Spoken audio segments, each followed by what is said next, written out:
Hey everybody, this is Dom from Uplift Herbs, and today we're getting ready to do a spring garden tour. A lot of what we're going to look at today are beds, plants that are starting to come up in early spring, how I'm preparing for them, and the plans I'm making for the garden this year. So let's get started. So I want to start in this bed, and I'm going to turn the camera around and show you what we got going here.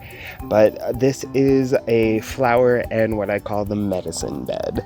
This bed is a place where I grow medicinal herbs. Some common ones we have here: garlic, lavender, catnip, and there's a lot of different spearmint that grows here as well. This bed, because it is the medicine bed, it is both the space where I grow medicine, and also tending to the bed and physically being here is medicinal as well. We have loads of irises that are coming up, loads of garlic flowers, and lots of little springtime flowers that come up here every year. Love them to death. All right, so all back here are all those irises I was talking about. We have like 4 or 5 different colors that are crossbred together. These tall grassy looking things, these tufts of grass you see right here are actually garlic, so very excited about those. All right, we're a little bit sideways here, so forgive me for that. But this is a bit of an experiment I've been trying this year. Some of the flowers are starting to fall off and dry up, you can see, but my real goal is that all of these carnations that I just got at the grocery store will become a whole bush, and that by planting them here, they will start to grow roots and can develop more of a plant after that. My expectation is more or less that all of the things above will kind of die, but that smaller sprouts like this guy right here will stick around and grow into a new bush. Right now, most of what we're working with is bare soil or just the beginning sprouts of stuff. The next bed I'm going to show you is mostly dirt right now, but very soon it will be brimming with fruit and produce, and right now is brimming with a lot of grass, so let's look at it. All right, so this is our corn bed. We grow corn and squash here. We also grow some early vegetables like wheat. That is what all of this grass looking stuff is here. We also have some onions growing here, and some back by the fence if they focus. Yep. Those have been planted since last year and are finally sprouting. We also have a grapevine going here. I believe this one is a Merlot. And then we have these grapes going here, which I believe are Concord grapes. You can see that their arbor fell off this year. We've had a lot of wind. So for this corn bed for the coming months and basically until May, it is all about preparation of the soil.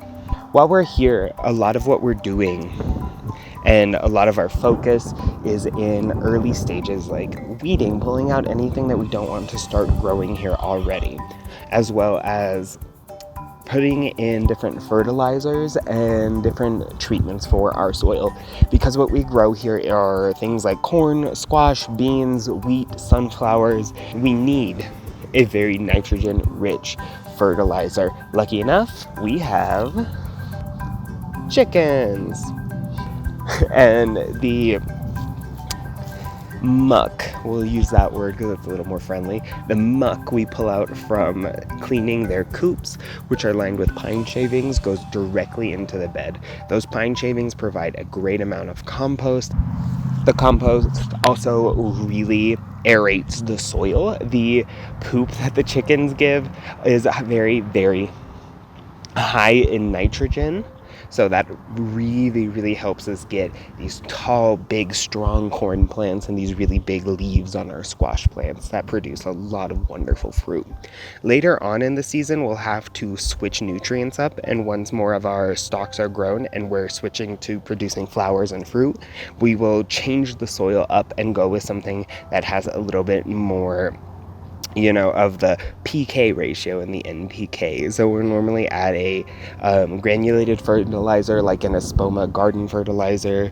That way we can kind of shift the nutrients and shift the balance of the soil and really make our plants start producing those really big flavorful fruits we're looking for. While we are waiting for the season to be right, and here in Colorado, our last frost tends to be around early to mid-May, so that is when we'll plant in ground. We have started some glass gem corn seeds. Those are all growing inside. I'll give you a sneak peek at those in just a bit.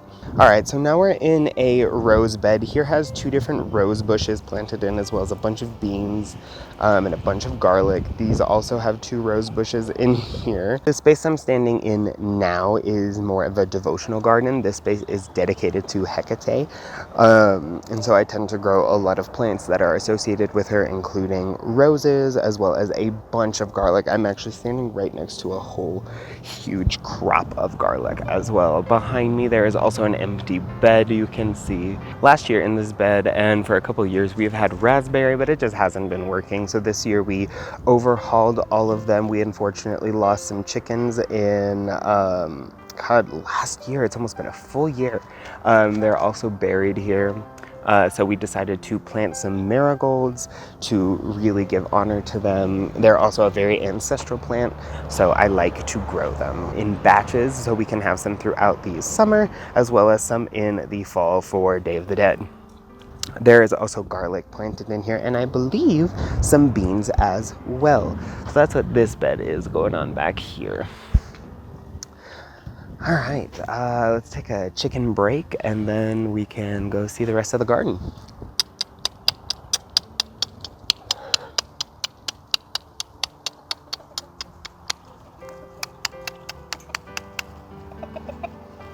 Hi.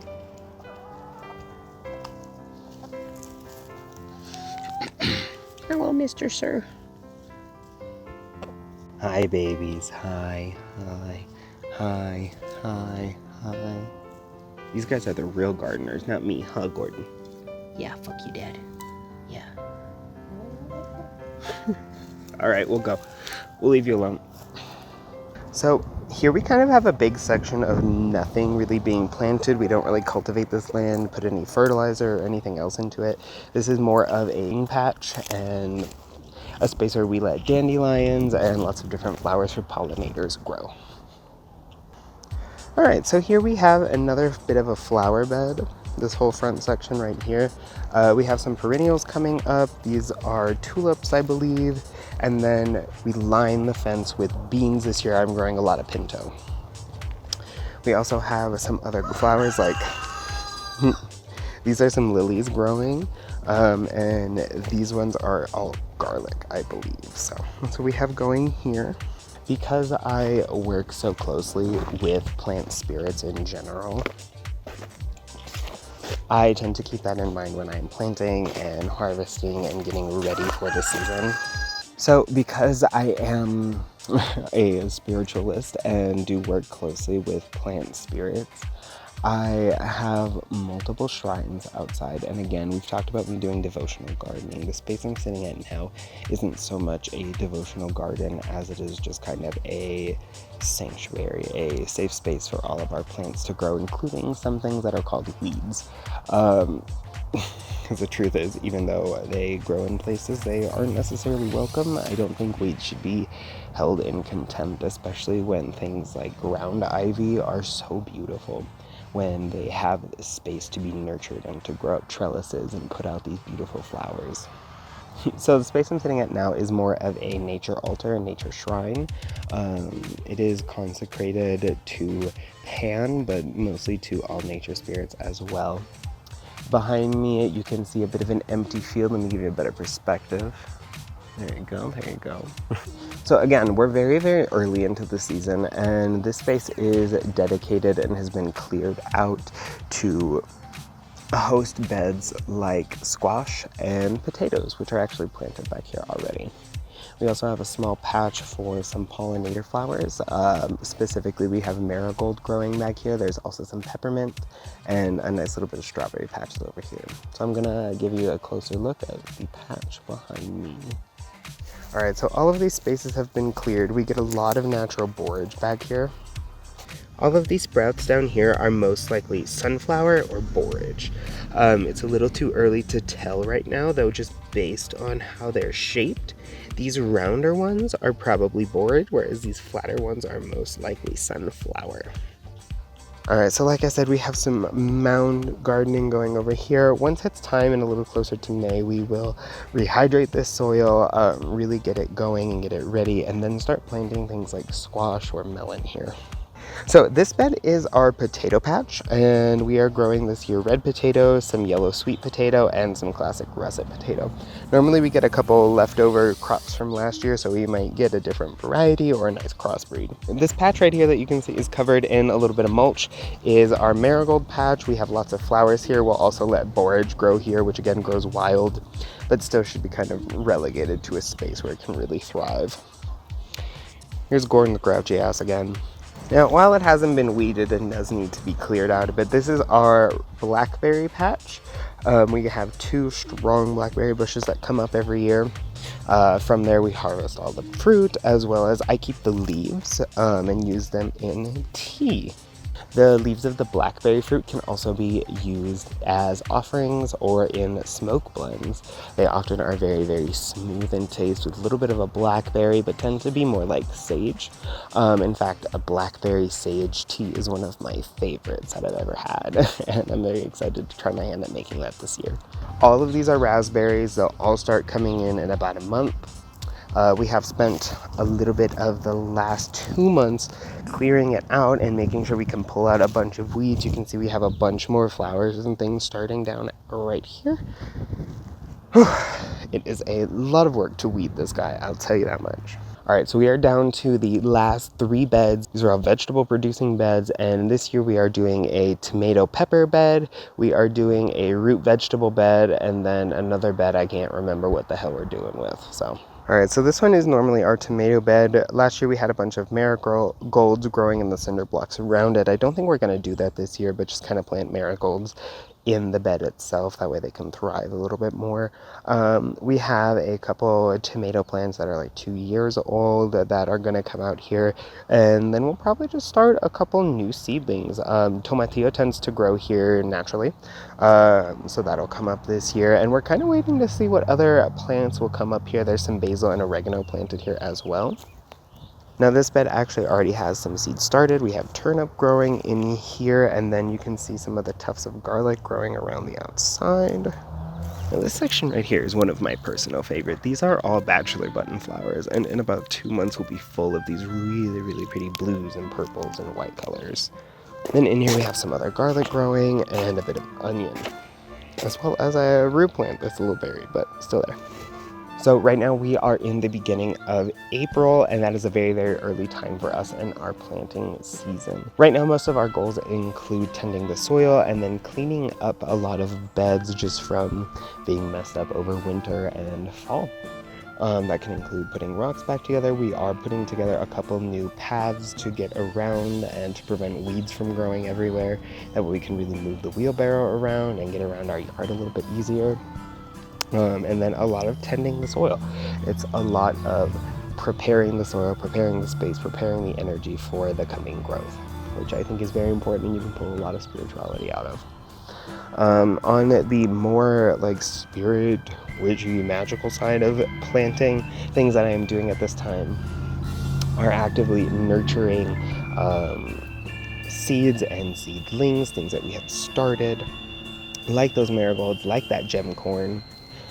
We have some herbs that we've been growing year-round in the house as well, so those definitely keep me grounded and connected. Other things that you can be focusing on as well, consider blessing and charging seeds that you want to plant with either like the intention of growing healthy or maybe being a bountiful harvest, whatever might resonate with you. You can also plant them for different things. Like I love to use seed manifestation, I guess we'll call it that today, where you plant a seed and dedicate it to either an idea, a business, a project, or something you want to see grow in your own life. And then tend to that plant as you would the, desire or goal that you have. Something that I find on the more spiritual side that helps the plants grow a lot during this time is starting to spend more time outside, to just come outside every day, to greet the land, to say hello. I will offer smoke or incense just because I believe it is respectful. And yeah, you just come out and do a little bit of an energy exchange. There's not a whole lot to tend to right now. It's really a good and like low maintenance time to get familiar with the energy of your land, of the plants that live here, and decide how you want to add and contribute to that whole vibe. Thanks so much for watching. I cannot see anything. I hope you enjoyed this little bit of a garden tour. If you did, leave me a comment down below and we can do another one when there's actual plants growing. That is all I have for you today. It is peace I offer you, and it is in peace I leave you. Have a wonderful day.